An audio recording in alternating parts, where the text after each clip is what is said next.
दुखद और काले अध्याय का स्मरण किया और आज कांग्रेस के सरेंडर के कैलेंडर का एक और ऐतिहासिक काले अध्याय का दिन है, जब आज ही के दिन 1974 में तमिलनाडु के पास कच्चाथीवू को तत्कालीन कांग्रेस सरकार ने भारत से हटाकर श्रीलंका को दे दिया था। उसकी वजह से आज तक स्थिति यह है कि तमिलनाडु के मछुआरों को अनेक प्रकार की समस्याओं का सामना करना पड़ता है और वहां पर क्रिश्चियंस की एक सेंट एंथोनी श्राइन है, जिस पर जाने के लिए यदि वो अपनी बोट्स पर भारत का ध्वज भी लगाएं तो उसकी परमिशन नहीं होती। ये कांग्रेस की एक शर्मनाक विदेश नीति के स्मरण का दिन है और हम ये कह सकते हैं कि कांग्रेस के सरेंडर का कैलेंडर जो 1947 में भारत के दो टुकड़े करके मुस्लिम लीग के आगे सरेंडर करने से शुरू होता है, तो 1948 में पाकिस्तान को पीओके सरेंडर करना, तो 1962 में चाइना को अक्साई चिन सरेंडर करना और लगभग आसाम सरेंडर कर ही दिया था, वहां से और मानसरोवर सरेंडर करना, वहां से लेके कच्चाथीवू को 26 जून 1974 को सरेंडर करना और 28 जून को वह श्रीलंका के नियंत्रण में आ गया। ये एक दुखद अध्याय है जिसे आज की पीढ़ी को याद रखना चाहिए और कांग्रेस ने भारत के राष्ट्रीय हितों के साथ किस प्रकार समझौता किया है वह आज का दिन याद दिलाता है। कांग्रेस पार्टी जो हाल ही में कांग्रेस मुस्लिम लीग गठबंधन जो केरल में सत्ता में आया है, यूडीएफ, मुझे लगता है कि कांग्रेस को सत्ता का नशा इस कदर चढ़ गया है कि केरल की सरकार ने एक बड़ा ही शर्मनाक निर्णय लिया है जब उसने लो लिक्विर के ऊपर एक्साइज टैक्स 251% से घटाकर 121% कर दिया, अर्थात शराब के ऊपर टैक्स को आधे से कम कर दिया गया है। अब यह सवाल हम कांग्रेस पार्टी से पूछना चाहते हैं कि जब आप टैक्स आधे से कम कर रहे हैं, यानी सरकार को तो राजस्व में कमी आएगी और किसकी जेब में पैसा जाएगा?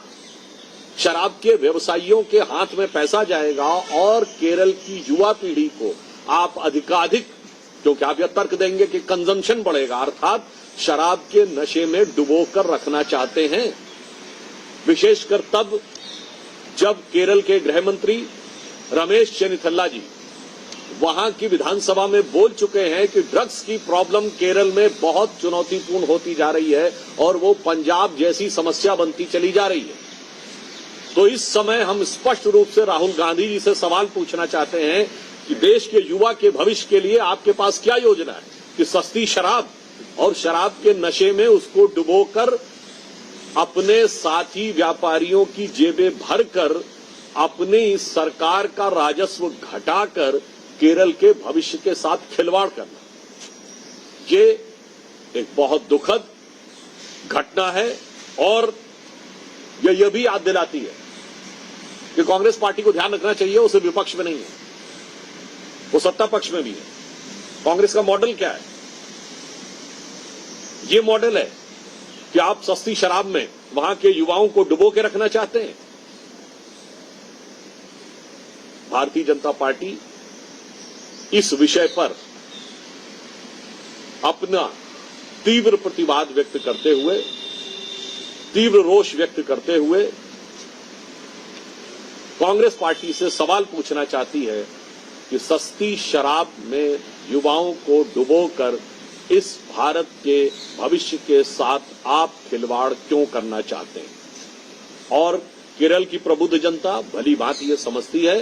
कांग्रेस को याद रखना चाहिए, भले ही आप सत्ता के नशे में हैं, जो एक पुरानी पंक्ति है कि मुझको यारों माफ करना मैं नशे में हूं और बोतल में मैं नशा, मैं नशे में हूं, मगर जनता इस नशे को उतारने का पूरा व्यवस्था भी जानती है और उचित समय पर इसका उत्तर मिलेगा।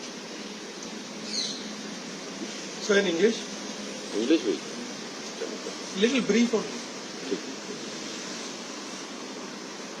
After remembering the darkest hour of Indian democracy yesterday, remembrance of emergency, today is another black spot in the entire history of, or rather than entire calendar of Congress surrender, which started from surrendering to Muslim League to creation of Pakistan in 47, then surrendering POK to Pakistan, then surrendering Aksai Chin to China, and almost has surrendered Assam to China and Mansarovar to China. On this day, 26th of June 1974, then Congress government has surrendered Kachchatibu to Sri Lanka. And nobody and none of the stakeholders were taken into confidence. And because of this, the fishermen today face a great deal of difficulty. Even the Catholic community, which uses to go there for Saint Anthony Catholic shrine, they are not even allowed to have the Indian flag on their boats. So that remembers us that how Congress was continuously surrendering India's national interest in their entire calendar of being in power. Congress, who has recently came into power, and they have taken such a dastardly decision that the low alcohol liquor tax has been reduced to half, from 251% to 121% excise tax. I want to ask that by reducing the revenue of the government and providing the benefit for the liquor businessmen, and on the issue of that the consumption will increase, means you want to entrap the entire young generation into liquor. Particularly when the Home Minister of Kerala, Mr. Ramesh Chennithalla, has given a statement on the floor of the House that the menace of drug is becoming more and more serious and severe in Kerala, and it is becoming even more than Punjab. So at this juncture, what is the logic of reducing the excise, reducing the government revenue, providing more benefit to your friends who are in the liquor business, and also creating a peril for the future of the younger generation? So on this, I would like to tell Congress Party that you have to remember that in howsoever you may be engulfed in your sense of pride in power, there is a proverb in Hindi कि मुझको यारो माफ करना, मैं नशे में हूँ, बोतल में मैं में नशा, मैं नशे में. And one more thing I would like to add. This UDF and LDF, they are the two sides of the same coin.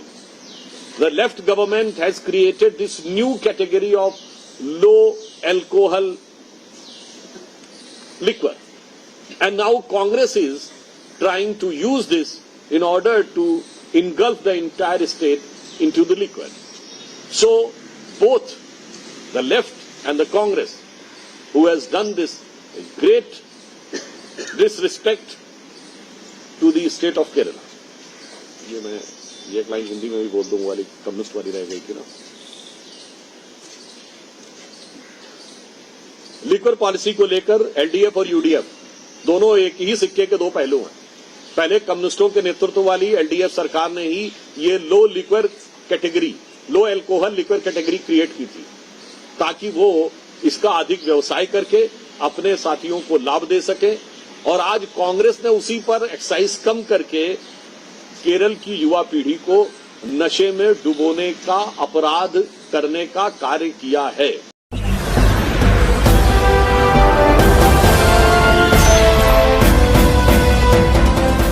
आप देख रहे हैं लाइव न्यूज 99, राष्ट्र सबसे पहले.